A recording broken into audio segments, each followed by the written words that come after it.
Welcome back. Whether you like it or not, the Lone Star State is now leading the effort to push so-called dreamers back into the shadows or out of the country. Texas Attorney General Ken Paxton filed a lawsuit seeking to declare the Deferred Action for Childhood Arrivals program pushed through or declared by President Obama unconstitutional.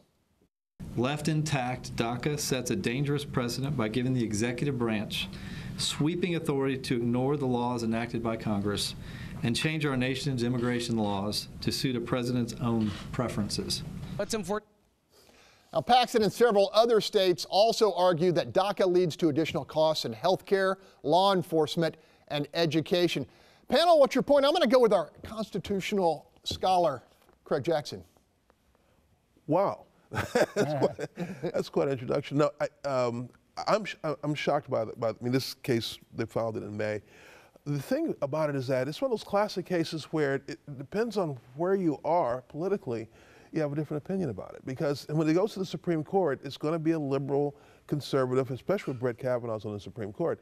It's going to be a 5-4 decision in some way. I don't know how it's going to exactly line up. But the fact of the matter is, this is deferred action.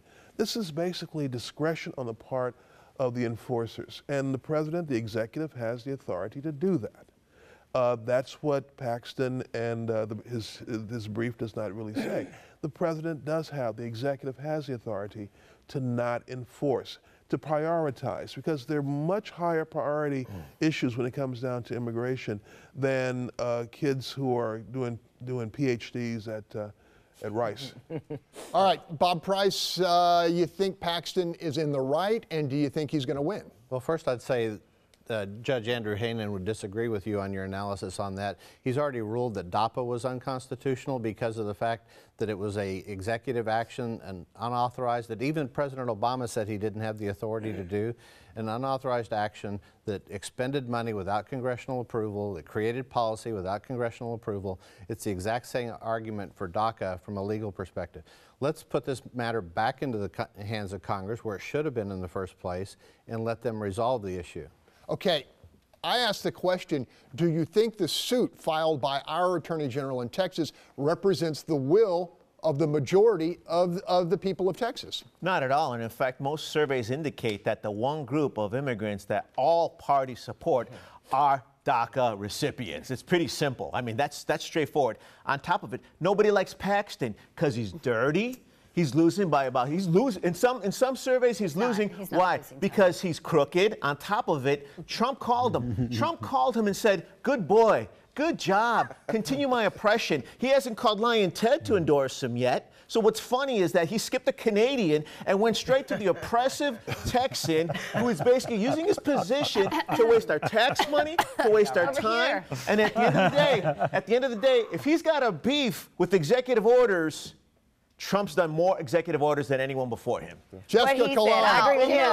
I agree with Tony. What you just witnessed is exactly where the progressives and liberals go when their policies are not in line with the majority.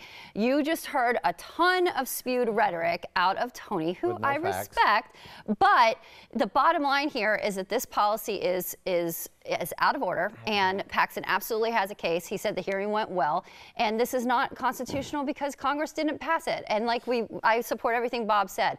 Here we have, Texas leading the way, again, to stand for what law and order does exhibit. And I support everything Tony said. Thank you. Because we have Texas leading the way, with the majority of Texas thinking that DACA, we need those students to stay here. They're contributing. We have a whole lot of white people and black people that are American citizens that are not doing anything on a daily basis. They're not in the PhD candidacy program. They're not getting their MBAs. They're just sitting on their behinds. So I don't see why we're spending so much time trying to get these students deported when they belong here in this country. Another thing, is this something that do we need to convert this into chain migration, since that seems to be the new thing?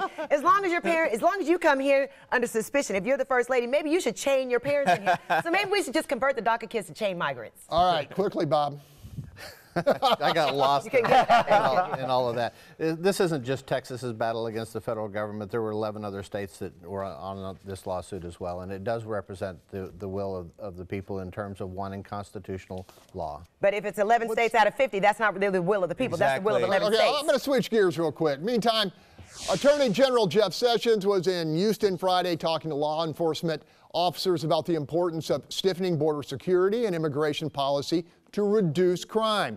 Now, during his talk, Sessions suggested the vast majority of Americans want their local law enforcement agencies to hand over undocumented immigrant suspects to federal authorities.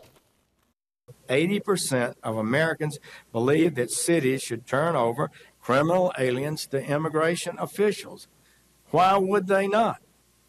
Okay. Bill King, you believe that 80% of folks want criminal suspects who happen to be undocumented to be handed over immediately to ICE agents? So this is an issue that gets conflated. There's two different things going on here. There is a policy that says that if you are in custody of a person that is subject to a deportation order, you're supposed to turn that person over to ICE to be deported. I'm sure that 80% of the American people agree with that, and local enforcement should do that. They shouldn't be trying to relitigate something that's already been litigated in a federal immigration court. Now the second question is, a police officer stops somebody for speeding alongside the road. Should they have the right to say, I want to know whether or not you're a citizen here?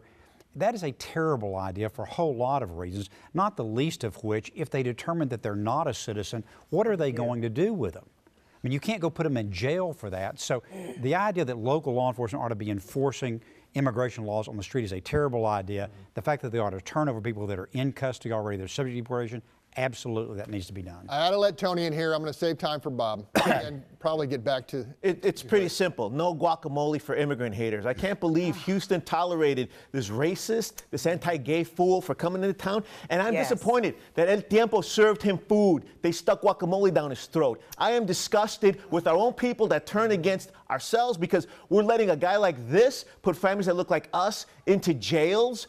It's unfair. It's unjust. It's disgusting that America will be remembered as the place that created baby jails. I really condemn Sessions, his zero tolerance policy. It's un-American. Bob Price. Okay, first off, this isn't about enforcement on the streets. This is about taking criminals who are in the jail and getting them removed from the country where they're no longer a threat.